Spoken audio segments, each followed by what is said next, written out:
നമ്മുടെ എല്ലാം ധാരണ ഇരിക്കുന്നത് ഇത് മുഴുവൻ അണ്ണാനും എലിയും എല്ലാം തിന്നിട്ട് നമുക്ക് കൊക്കോയിൽ നിന്നും കിട്ടുകയില്ല.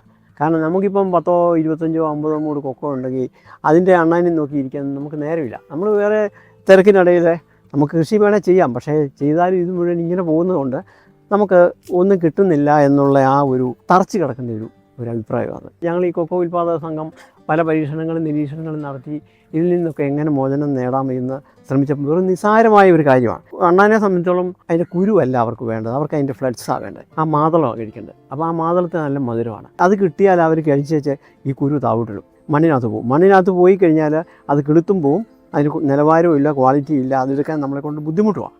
അപ്പോൾ നമ്മൾ ചെയ്യേണ്ട ഒരു കാര്യം എന്താണെന്ന് വെച്ചാൽ ഇത് ഇപ്പോൾ ഈ കാണിച്ചിരിക്കുന്ന പോലെ നെറ്റ് ഇടുക, ഒരു ഗാർഡൻ നെറ്റാണ്. അപ്പോൾ ഇതിൻ്റെ ഒരു ഗുണമെന്ന് പറയുന്നത് വെള്ളം നിൽക്കത്തില്ല, വെള്ളം മണ്ണിലോട്ടങ്ങ് വലിഞ്ഞു പോകും. അപ്പോൾ ഈ അണ്ണാൻ തിന്നുന്ന കുരു ഇതായി വീണാൽ നല്ല വെളുത്ത് യാതൊരു പരിക്കും ഇല്ലാതെ, അല്ലെങ്കിൽ അതിന് മണ്ണൊന്നും പറ്റാതെ നല്ല വൃത്തിയായിട്ട് ഈ സാധനത്തെ ഇതേ കിടക്കും. ഈ കുരുവിലോട്ടൊന്ന് ശ്രദ്ധിച്ച് ഒരു പരുക്കുമില്ല, അണ്ണാൻ്റെ പല്ലിൻ്റെ ഒരു പാടുമില്ല. ഇപ്പോൾ 10 കാ ഏകദേശം പഴുത്തിട്ടുണ്ടെങ്കിൽ, പഴുക്കാറായിട്ടുണ്ടെങ്കിൽ 8 കാ പറിക്കണം, 2 കാവിൻ്റെ പേർ കിട്ടുകയാണ്.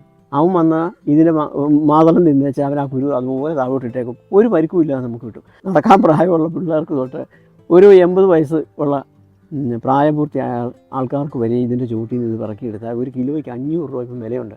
അപ്പോൾ നിസ്സാര കാര്യമാണോ ഇത്? അപ്പോൾ ഇതൊരു ചെറിയ ഇൻഫർമേഷനാണ്.